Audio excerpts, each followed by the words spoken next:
So today we're going to show how to identify only a higher high. So we're going to eliminate the equal high or low, of the last basically X number of bars, something like that, right? I'm going to use an older indicator here to help illustrate, to give us a visual aid on the chart, right? So this older indicator, which is still included in the shark indicator, free indicators here, for backwards compatibility. But there's this old indicator here called Chameleon, and it really doesn't get much use anymore. There's not much need for it, except I am going to need it to answer today's question here. So I'm going to put Chameleon on the chart. And the reason why Chameleon was created was back in the early days of BloodHound. It did not have the built-in ability to read all of these different price data, right? So you can see the midpoint, the typical, the weighted, and the median, and all that stuff, right? So Chameleon was a way to access all this price data within BloodHound. But also, it had a couple of extra capabilities, which I guess is another reason why we still keep it around just in case. But, it's got this scale value, and you can also add or subtract, a value there. But to answer this higher, higher, lower, low, of the last, let's say 5 bars, we're going to use this look back period here. So let's see here. I'm going to set the look back period to 4. See, I think I want 4 here. So if we take a look at this, then we can see this high point here. It's taking this high point and it's tracking it forward, 4 bars, right? So that's how we can. So Chameleon also kind of has the built-in ability to track the highest high for X number of bars or the lowest low for X number of bars, right? But what I'm going to need to do to answer this question is I need to use the displacement ability here, right? This displacement setting from NinjaTrader. Set that there to 1. There we go. All right, so what that did, setting that displacement, right? There we go. There's the arrow, right? Is this high point here. So that high point, right? Well, we can see that the plots from Chameleon have been shifted forward 1 bar. Yeah. So, and this will be kind of apparent here in a moment why we need to do that in BloodHound. So there we go. So we're taking the high or the low and then tracking it for 4 bars. So, for example, we can see that basically these 4 bars here have all made higher lows. Let's see here. There we go. Yeah, so these are, higher lows, although what we're actually wanting to identify are lower lows here. So compare that to the red line, right? So we have the red plot from Chameleon, and we can compare that to this bar's low, and we can see, oh yeah, this bar's low is lower than what Chameleon is tracking. So we know that this bar, has a lower low. And let's see here. Let's find another one. Yeah, here's another example over here, right? So we have the red plot from Chameleon, which was tracking that bar's low. And we can take, this current bar's low and compare it to Chameleon and say, yep, this low of the current bar is lower than the low that Chameleon was tracking. And so that's how we can identify when a new lower low is made, right? And not an equal low. So that's the important thing. That's going to be the difference this time around, is that this will not include, equal lows. So that's what we're trying to eliminate. So, all right, so let's get BloodHound open and start building here.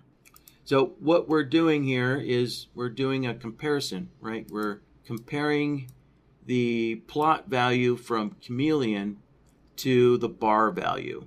So actually let's work on that bar. That's a little easier to see.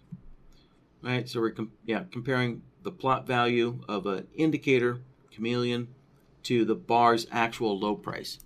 So we're going to grab, and let me hit a new logic template here. So, all right. So for this example, I'll just do a 5-bar look back, right? So let's grab a comparison solver there. Plug that in, and I'm going to name this solver here.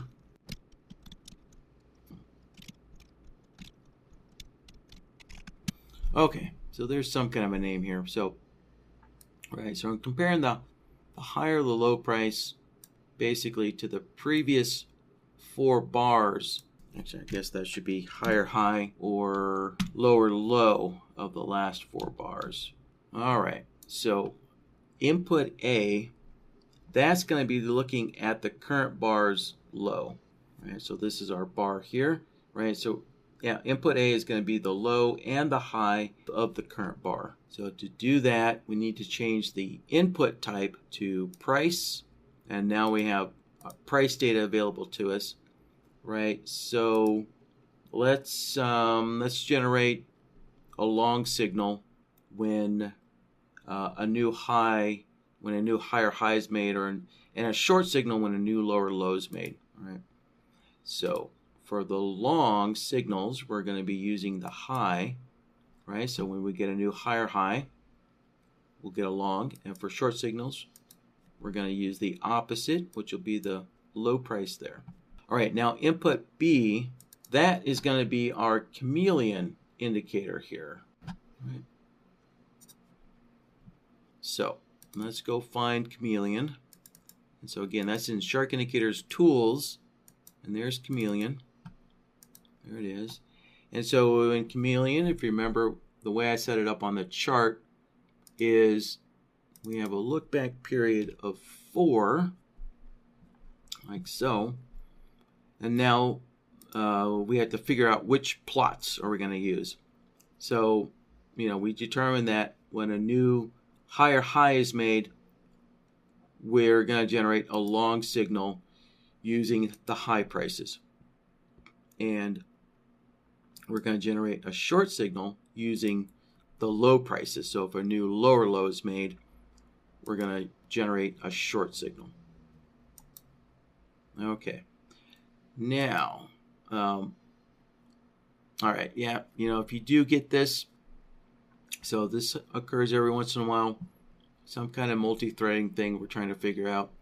It's a benign error, so this argument out of range, it's benign.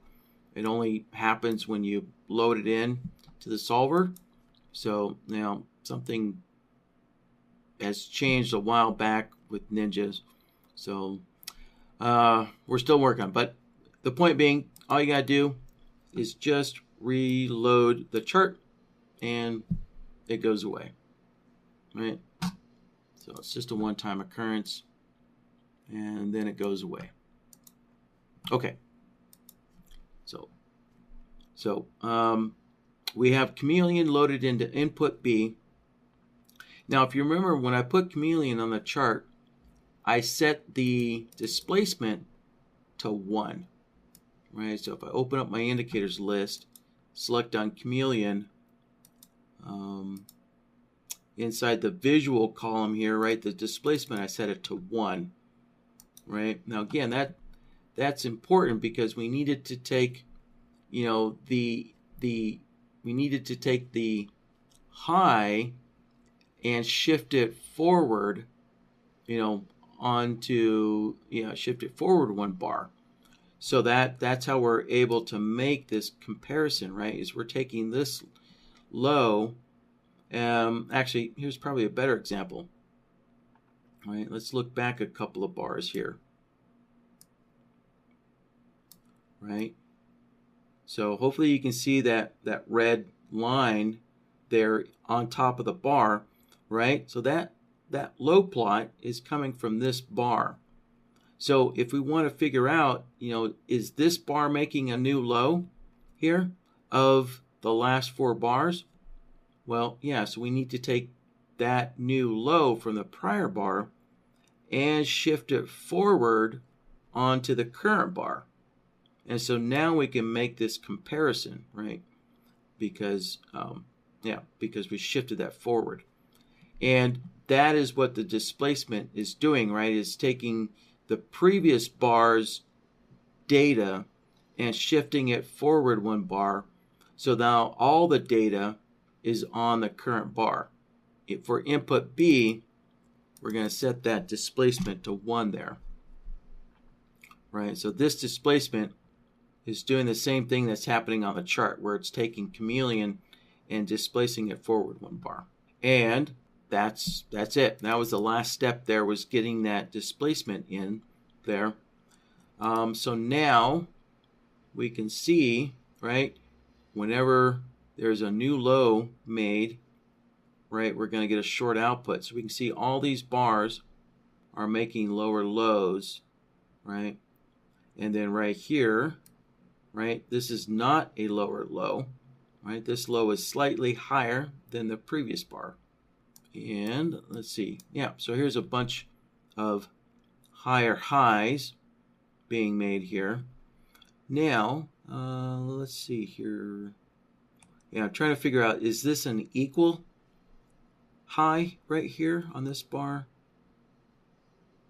Let's see. No, it is not. That is 1 tick higher. It's kind of hard to see here, so let's stretch this out. There we go. So we really got to stretch it out in order to see that. But yeah, so we can see that high is 1 tick higher than Chameleon's plot. So that is a higher high. Now, another advantage of using Chameleon, with this setup, another advantage with this setup, where it only will find higher highs and equal highs have been excluded, is that we can also put in a requirement. So let's say, we're only looking for higher highs that are at least 2 ticks higher, right? We can put in 2 ticks.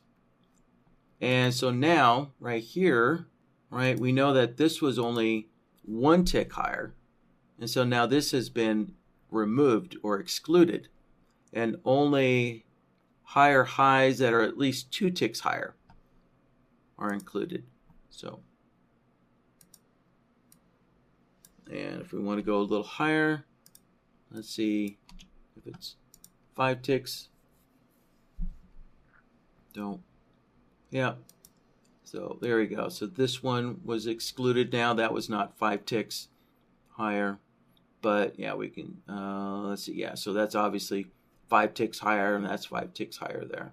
Yeah, so now we can also add some additional requirements of saying, our higher, lower, low, needs to have, or needs to be so many ticks extra higher or lower.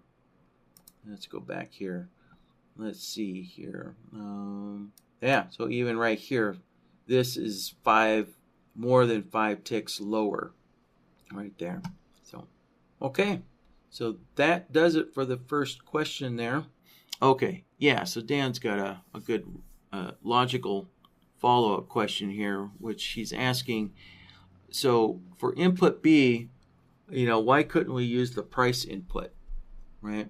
So here we go. So for input B here, right, we're using the Chameleon indicator. So, right, so for input A, right, we changed our type to the price input, right? So why didn't we do that for B? So if I change this to price and change my look back period to, let's say 4, like I did with Chameleon, right? Well, what's missing here is that displacement function, right?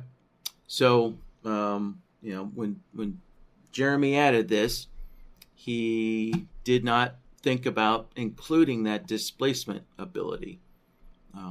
So, the price input type doesn't have a displacement, right?